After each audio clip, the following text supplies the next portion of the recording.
I'm Andrew Sherman. I'm a Texas transplant who has always been in pursuit of art as a career.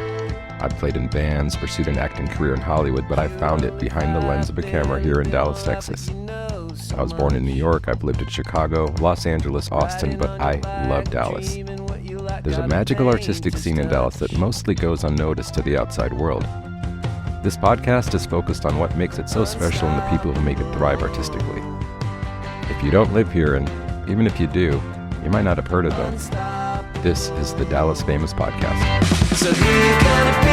Who you gonna be when you're all grown? Who you gonna be? Who you gonna be when you're over us?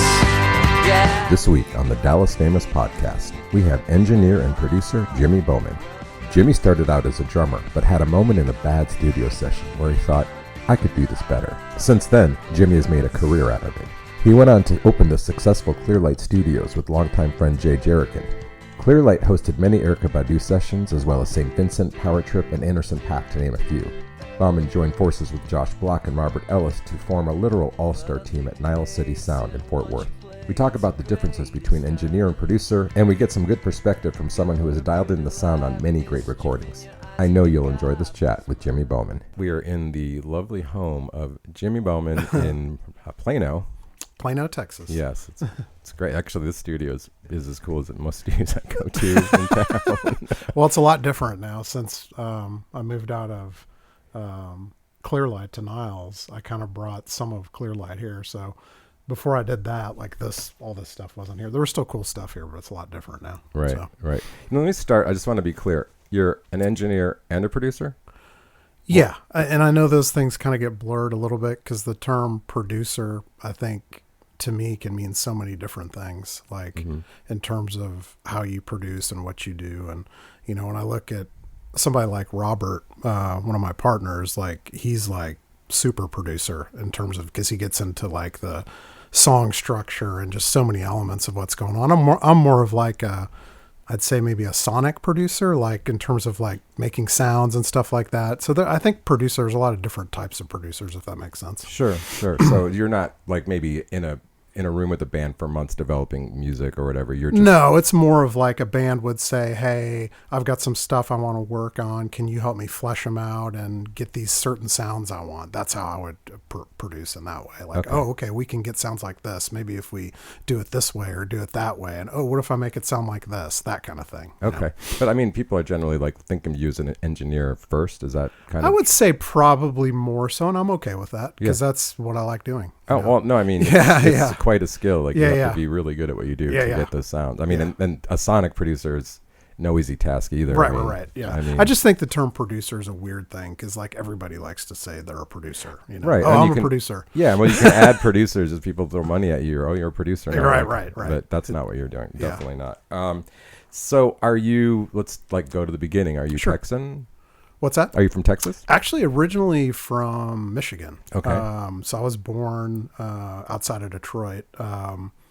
Grew up there until probably end of fourth grade. And then we went to Colorado, lived there for a few years, and then came to Texas in mid-'80s. And I've been here since then. So I would say for the most part, I'm a Texas native for most of my life. You like grew up partially here. Pretty much. Most of my life has been here in Texas. And when you came to Texas, where, into Dallas or? Plano, actually, which is funny because, you know, when you get out of high school, you're like, I got to get out of Plano. I'm going to get as far away from Plano as I can. Right. And now here I am back in Plano. Well, it's not a bad place. No, it's interesting how we ended up here because we were living in Richardson, Dallas area, and we were trying to get a house in that area, like around Canyon Creek and, you know, all those houses over there off Waterview and Campbell and all that stuff, which is a great neighborhood. But we couldn't really find anything, and we kept driving by this neighborhood going to visit my wife's dad in like a memory care facility,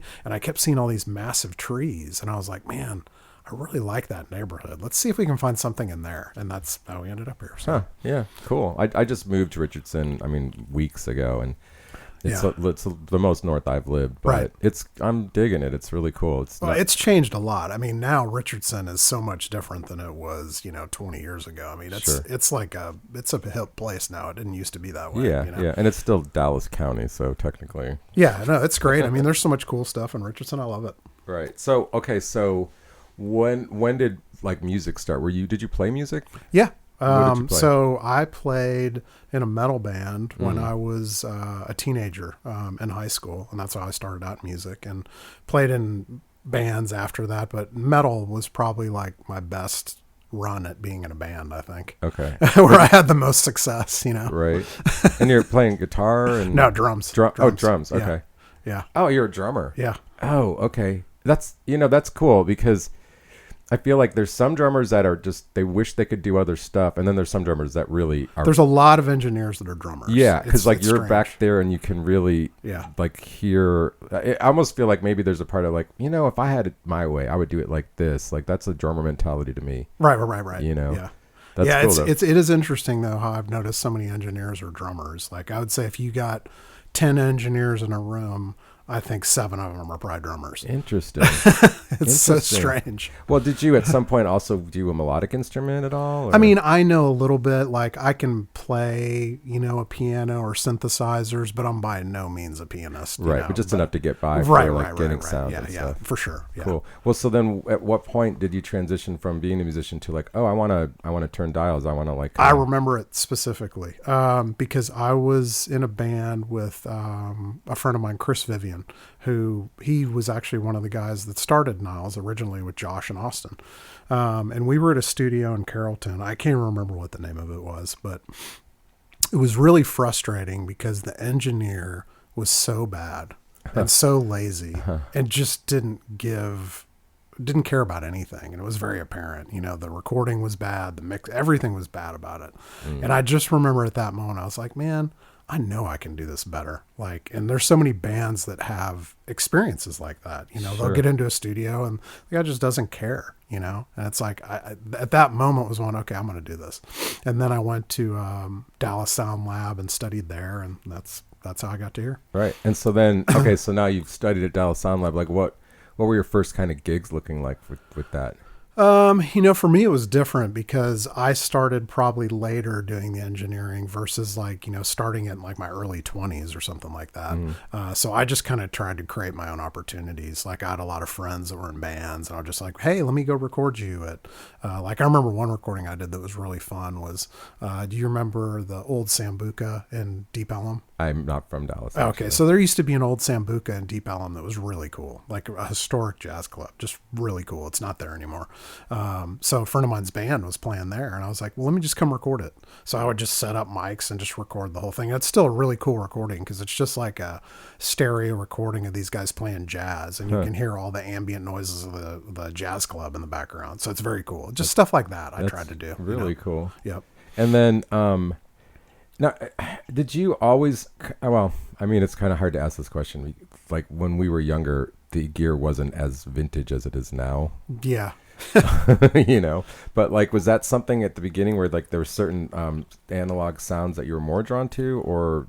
Yeah, I think so a little bit. But I think as you get older, you start to experience more and you start to research things more and start to look at things like, oh man, I really love this Beatles record or this Radiohead record or whatever. How did they get those sounds? And then you start looking at it and you're like, oh, they use that and they use that. Oh man, I got to try and find something like that. So it's just a lot of experimentation. And then, a lot of it too is talking with friends and colleagues and hearing what they do. And, a lot of it's just experimenting, Right. So was Klearlight your first home-based studio, or were you like working somewhere else? I was just kind of doing freelance stuff before Klearlight. And then what happened with Klearlight is I had a friend from high school that had the space, and it was basically kind of a studio, but kind of not. It was more of like a rehearsal space that had studio tendencies. So he basically wasn't really doing much with it. It was just kind of sitting there. Mm-hmm. So I went in there with Jay, and we basically turned it into a studio with Scott. And Scott ran with it for a little while, but he owns some tattoo shops. Yeah. And basically said, I don't want to mess with the studio. I can't do both. And he left pretty early on and just focused on his tattoo stuff. So Right. Jay and I kind of kept the studio until last year. And Right. that's when the Niles thing happened. Okay. So let's use last names because a lot of people. Oh, sorry. It's okay. So yeah, my friend Scott Cooksey was who originally had the Klearlight space, and Jay Jerigan and I partnered with him. So And when did you meet Jay? I've known Jay for a really long time, and honestly, my wife knows Jay longer than I know Jay. They went to high school together, so that's Oh. a small world. Okay. So I've that known was a Jay- coincidence though? Like that's not how you Just met a him? coincidence. Oh, Yeah, okay. yeah. So I've known Jay Jernigan since mid '90s, so quite a while. Yeah, Over 30 years. He is quite a character. Yeah, he is. For sure. I liked him a lot. I like when I first met him, he was a little bit hesitant, and then by the time we left, it was like, "Come on over," Like yeah, he's got that cadence to his voice. He talks really slow, and he's got a yeah, thing. but it's interesting. Yeah. So I mean, he's been collecting what keyboards and synthesizers and instruments and Yeah, he's always been a synth guy, and he was collecting synths when synths weren't cool, as he puts it. Now synths are the hot thing, and everybody wants one. But Sure.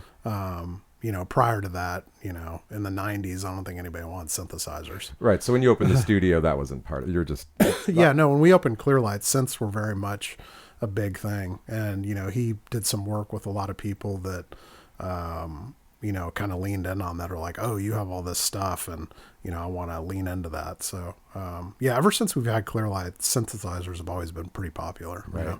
Okay. What was the first like kind of big person you had in there that kind of got your name out there a little bit?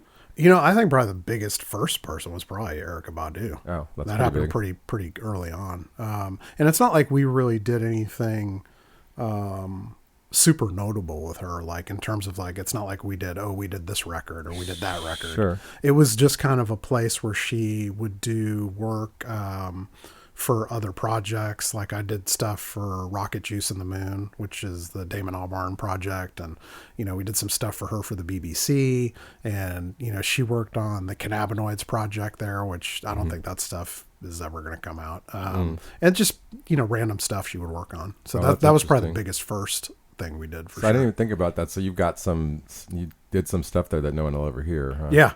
Yeah, for sure. Huh. And we were there for the infamous Flaming Lips Badu thing. I don't know if you ever heard about that. No. So there's a collaboration between Badu and the Flaming Lips, and we did that at Klearlight. Oh, wow. Yeah, that was a pretty good moment because I was like recording, and like I'm recording her singing, and then Wayne is there, and I'm like, oh, this is kind of a surreal moment. Like, Yeah, I would say so. but yeah, so we were there for that. And then there was a bit of a falling out between them, and I'm not really sure what happened there, but there was, I think the Observer wrote about it at one point. They did a video, and I think he put the video out before she wanted something. I'm not sure. Yeah. It was weird. Yeah, it's funny because like someone like you and like your role, it's like all that stuff is so not part of your life. It just affects you greatly sometimes. But it's not something you have anything to do with. Yeah. Yeah, I used to live in Hollywood. It was frustrating, like being at the whim of the more creative people, I guess. I don't know. But, so then you had a lot of other cool artists at Klearlight too. I mean, I'll just go through a list real quick, and you can tell me if I missed anyone. I saw Bobby Sessions, St Vincent, Anderson Paak. I was going to ask you, do you know if Anderson Paak, like if that, like, is he like, what's his Dallas connection? Because I know he works with J.D. Beck and Domi. Well, this was way before that, I think. I don't think he really has a Dallas connection per se. I mean, maybe he does. I don't know about it. And I don't really know him well. I mean, I just did one session with him, but Gotcha. He booked the session. It was, I remember thinking to myself that it probably wasn't going to happen because they booked a session the day after Erykah's birthday party. And he was at the show, and the session was on a Sunday, and I'm like, I don't know if this session's going to happen. Yeah. So it ended up, it was just a session with him for I think it was like a 12-hour session. And I don't know he was just kind of sketching ideas. I don't think, I don't know if anything ever really came of it too much. Right. Was there anybody like that, like comes to your mind that was really like special moments there? Well, Shafiq Hussein was with them, and he was producing a lot of stuff with them. And I think he used one of the tracks from that day on his record, like on a B-side or something like that. But yeah, it's always cool when you work with somebody like that, you know, because you're just like, wow, especially with him, because he's such a talented dude, you know? Yeah, absolutely. I mean, when someone like kind of bigger like that, is it sort of like the bigger the artist, the less creative input you have, or is it just not really work? Well, it's like funny that? when you work with somebody like that, you, as a human, you start thinking, oh, I'm going to work with this person. This is going to be amazing. Mm-hmm. And you kind of have these weird expectations of how things are going to go, and they never go the way you think they're going to go. Right. That doesn't mean they go bad or go, it's just, you know, however you think they're going to go, it always goes the other way. Yeah, that's interesting. But yeah, he was interesting for sure. Yeah. Huh. Okay. And I know you worked with Wasafiri, who I love. I wish that was, you know, a bigger thing. That was fun. Yeah, that was fun. They're really good. Yeah. Good guys. Well, so then, was it like kind of COVID was kind of what did Klearlight in, or? No, it really, I mean, nothing did Klearlight in. We were basically, or, you know, what happened with that was, and it was actually a suggestion of Skin. And I can't remember how we got on the subject of it, but it was late summer of last year. And Jay and I had always thought about trying to find a bigger place, but with a bigger place also means bigger overhead and bigger headache and bigger this and bigger that. So it's always fine to say, oh, I want a bigger place, but it's got to be the right place. So we were talking about it, and, you know, Skin had I think he just mentioned, man, you should partner with Josh. And I was like, And it's just kind of like a light bulb went off, and I thought about it, and, you know, I called Josh, and That's Josh Block, right? yeah, Josh Block. Sorry, I'm not using last names. It's okay. It's so familiar. And, you know, literally it was like an instant thing. And the only X factor for me was Robert, because I didn't know Robert. I had never met Robert Ellis. Like, I didn't know, I knew of him as a musician. I knew how talented, but I didn't know how he was as a person. And I was like, man, can I get along with this person and run a business with this person? So we all had met, and instantly I loved Robert from the moment I'm like, this guy's great, you know, and he's a great dude. So once I had met Robert and Josh, I was like, yeah, let's do this. And that's how it happened. It was pretty quick. I mean, I think we all kind of knew meeting one another that, hey, this is going to work, I think. Right. And, you know, in my mind, I'm like, okay, well, if I can't have a successful recording studio with Josh Block and Robert Ellis, I don't think I can have a successful recording. I mean, that's a pretty good. No, it's kind of like a dream team. Yeah, exactly. So I was like, man, to me, you know, the only downside of any of it was I'm going to have to drive a little further. Yeah. Right. But you know, it takes me 30 minutes to get to Klearlight, or it took me 30 minutes to get to Klearlight, and to get to Niles is about 45 minutes. Yeah. I mean, So it's a 15-minute further drive, but I can walk to get coffee. There's a bar down the hall. I can walk to get food. I love that neighborhood. And yeah, the neighborhood's amazing. I mean, Yeah. the neighborhood in Klearlight, honestly, it sucks. Yeah. Yeah. It's Mesquite, and it's not a good part of Mesquite even. You Yeah. know, did we have problems there? No, it was relatively quiet. There was not very many issues really, Right, but you you're could, ordering pizza basically. yeah, you can't walk to get coffee. You Yeah. can't walk to get anything except for fresh air, you Yeah, know? But with Niles, it's just a whole vibe. And I think that's important, you know, especially when you're in a studio with somebody for 10 days, Oh yeah. having those flexibilities to walk to get coffee or walk down the hall to get a beer to let off steam and talk about, you know, stuff.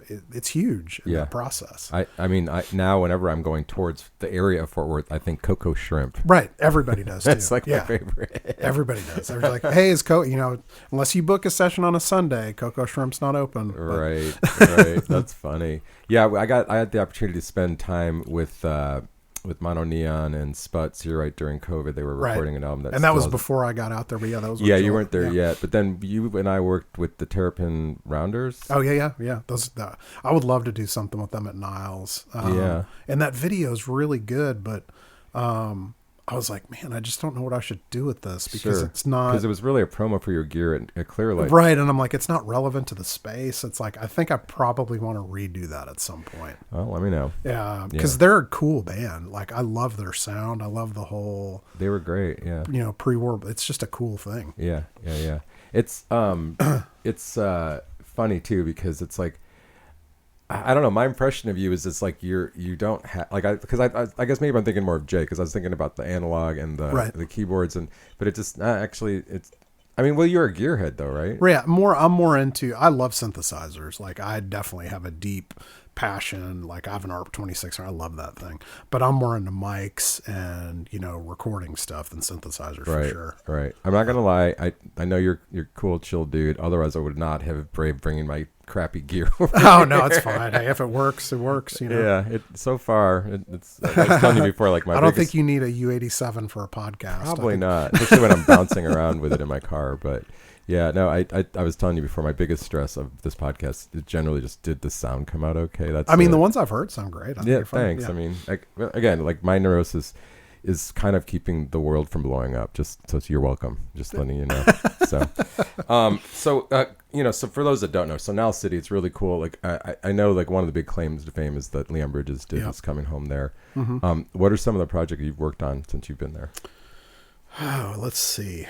So since I've been there, it's been all over the place. I saw Abraham Alexander, right? Yeah. That was a more recent one. So we did the Abraham Alexander Wilder Woods recording for that Sam Cooke song, which that just came out. That video turned out really good. Mm-hmm. We did actually the new Wasafiri stuff, which is still kind of in the cooking stage, I guess. We did the initial tracking, and that's kind of on the back burner. That stuff is really cool when it actually gets finished. Nice. I'm trying to go from chronological order. One of the first things we did together as a team, Robert, Josh, and I, we did Thomas Sorba's new record, which he's a really great country artist. His really good sound. We did his record, and I know it's done. I'm not sure exactly when it's coming out, but it's really cool.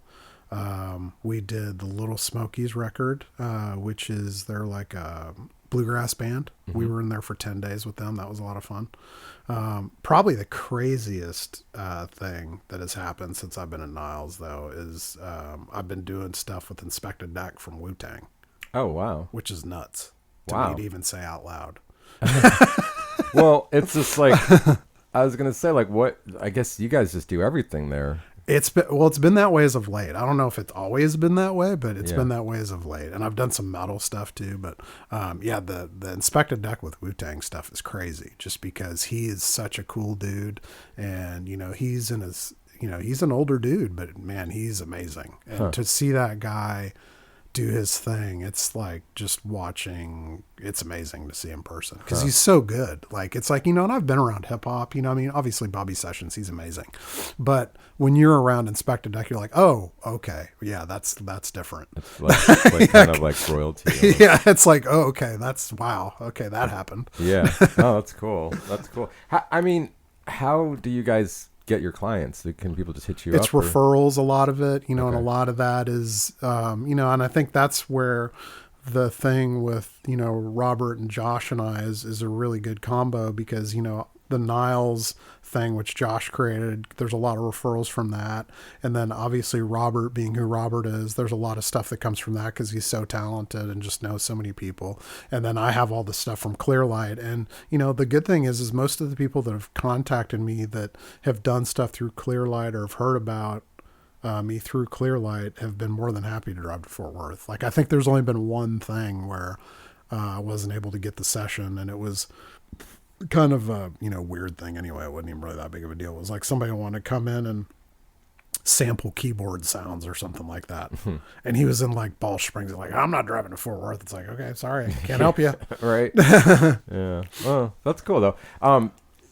So you knew Josh for a while then? Yeah, I mean, I've known him since he started Niles. We've known each other for a while. For sure. Yeah, I guess contemporary is not that big of a community. Yeah. Is there any like passion projects you're working on, stuff that you just like or like you want to work on that you're Man, I kind of enjoy everything as long as it's good. I think the latest thing I'm working on is we're working with this girl named Catherine Park, who's super talented. And, we're just kind of getting started with her, and it's really good stuff. She's got an amazing voice, and she plays string. She's just really talented. And I'm really interested to see where all of her stuff ends up, because it's relatively new. We've done one song with her, and we're kind of starting to do more stuff. So that's kind of, something that's going, that's pretty cool. Cool. So I mean, I guess it's kind of still new, but it's like, it seems like it's going fantastic at Niles. I mean, It is. I mean, I think running a studio always has its challenges. You know, there's not really a seasonality to studios. You know, it's not like, oh, well, this is the busy season. Right. You know, you just never know how things are going to be. I would say the one thing with studios is summers are always maybe a little weird just because bands are on tour. Right. So summers are always traditionally slower, but you know, holidays are usually much, much busier. You know, last year at Niles, we were just slammed, November through April. And I think probably, you know, this year should be similar to that. Huh. So, but you just never know. You don't know when people are going to feel the urge to record and be creative. You Right, know? right. It's like, oh, it's April, I'm going to release a record. I mean, I guess some people are that way, but Or just get the money together. Or yeah, whatever it there's is. so many variables with Yeah. that. It's like, oh, do I have the finances? Do I have songs written? You know, so there's just a lot to it. I mean, is there a scenario, is there like a band or a situation where you would love to just like do that other kind of like really in-depth development producing? Or is this kind of like you're really comfortable with what you're doing here?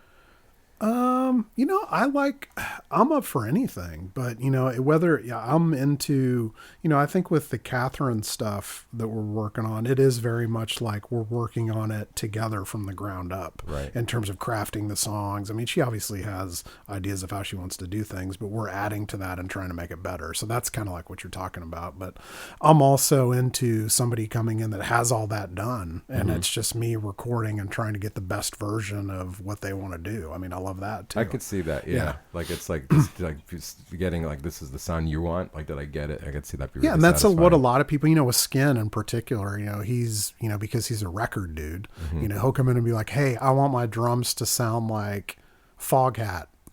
I'm like, okay. Yeah, yeah. We did an interview with him and oh god, I'm spacing his partner, Luke? Yeah, Yeah, Luke. yeah. And the way that they talked about like in the day where like when you heard samples and like you're like what record was, like they could tell you what record, and it blew my mind because like I never paid attention to stuff like that. Yeah, and the one thing about that is, you know, I think record guys have a different idea of that than studio guys Okay. in the sense of, you know, when somebody says, oh, I want my drums to sound like this, it's like, okay, well, we don't have that drummer. That's the first thing. And then the second thing is there's so many variables that go into recording, some good and some bad, that could contribute to that sound, you know, and a lot of them, you know, the accidental aspect of it is the hard thing to recreate. Like, I'm sure when there's certain drum tracking happening, there might be something that wasn't intended a certain way, but it ended up making it sound a certain way. And, you know, trying to recreate that is not an easy thing to do. You can get close sometimes, but that's a hard thing to do for sure. Yeah, I mean, it's one thing if you're a tribute band live and people are drunk, but like when people are like home with headphones on, you're really trying to get as close to that sound that they want. Yeah, like the typical one you always get, oh, I want my drums to sound like Led Zeppelin. It's like, okay, yeah, that's going to happen. First, we need John Bonham Yeah, to be that's reincarnated. that's the one that always gets brought up. It's like, Oh yeah, I that's can not- think of which one too, where you can hear that bass drum pedal. Yeah, it's like, okay, well, that's not going to happen. Yeah, right. Maybe you should put that on the website somewhere. Do not, it's like the Stairway to Heaven, but Yeah. like the other version. Well, cool. What's next for you? I mean, obviously lots of recording, but Just lots of recording. You know, there is that video just came out for the Abraham Alexander thing, which is really cool. And I think he's, you know, got some Grammy buzz going on too. So Oh, that's yeah. really good for the studio. Wow. Not that anything we did is related have you to been a part of anything that's been nominated or won or anything? I mean, Josh has obviously with Yeah. the Leon Bridges stuff, but nothing since I've been at Niles, not yet. No. Right. Well, I mean, maybe this Aside is from it. the normal thing of, oh, hey, maybe nominate me for this. You know, everybody has that. Yeah. Yeah, it's funny. Like I never really was aware of that world until recently, and then it's all of a sudden all these people that the musicians I thought like nominated for this or the publicists, and it's just like, oh yeah, you got to tell the people who nominate like to vote for you. Like it's weird. It's like, Well, yeah, there's the voting to be a nomination, and then there's the voting once you're nominated. So it's Right. a whole thing. it's a thing. Yeah. I mean, what it feels like is it's like as a musician, it's like, oh, here's another way to spend a bunch of money. on promotion. Yeah. But I guess it's worth it if you win, right? Right. I think I always think about that. Are you a Christopher Guest fan at all? Oh yeah. Like The Mighty Wind. Yeah. When they're talking about there's Oscar buzz, I feel like a lot of it is that world. Like, Yeah. oh, well, there's talk of this being an Oscar. It's fun to talk about. Yeah, it's like, but the thing is some of these people really do get nominated though. Yeah, Like for sure. Mono Neon. Yeah. Well, he's not Dallas, but he won. It's nutty. Oh, for sure. I mean, yeah, it definitely happens for sure. Yeah. If somebody wanted to work with you, a band, a musician, like, is that an option? Is that like, is there a route to that? Yeah, they can call or email and say, hey, I want to record, and Okay. let's do it. you know? Okay. Oh, so it's that easy. It's that easy. It's funny. Sometimes, like the Dallas fame. It's like, oh, Niles, like I couldn't possibly get into Niles. Well, yeah, you could just call him. Yeah, all it takes is a phone call. Yeah. All it takes is a phone call and be a pleasant person, and we can Yeah, make it don't happen. suck. I mean, that's a general. It's not even I can deal with. I meant don't suck as a person. Yeah, don't suck. I can deal with people not being the greatest musicians. Just be a cool person, Right. And it'll be a fun thing. Right. We'll make it. Right. Awesome. Hey, thanks for having me over. Thanks for being Dude, on. thanks for doing this, man. This Yeah, is great. I feel like I could talk for hours. I mean, keep going. Like, what else do we got? I know. mean, I'm not. We have to be less than an hour. We're like not quite there. Oh But, yeah, that's so funny. yeah.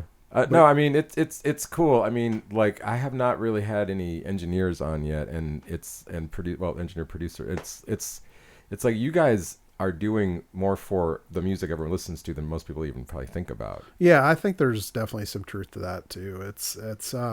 It does sometimes drive me crazy when people put stuff out and they don't talk about who did the recording and who did the work and all that stuff, because it's just like, man, there's just so much effort and work that goes into that stuff. It's just like, man, Yeah. make sure to credit. It's the same thing. You used to do the same thing with photos. Like Well, when people put a yeah. photo out and it doesn't say who took the photo, it's like, what? It's frustrating, but like when you say it, it's like it's a little. I mean, I just took one photo. Like you've been working for months with these people. They know you. Like they should know better. Yeah, and most should know people do. It Yeah, doesn't I mean, happen if that a often. publicist or a social media person's doing it, it's not the Yeah. musician. Maybe that's part of it, but Yeah. but It doesn't happen, but sometimes it does. And a lot of times when records come out, they won't credit anybody, it'll yeah. just won't say anything. I mean, even the stuff, the Flaming Lips stuff we did the vocal recordings on, I mean, it doesn't mention anything about, Klearlight or anything. It Right. doesn't mention anything about anybody really, aside Right. from them doing their thing, but that's just part of it.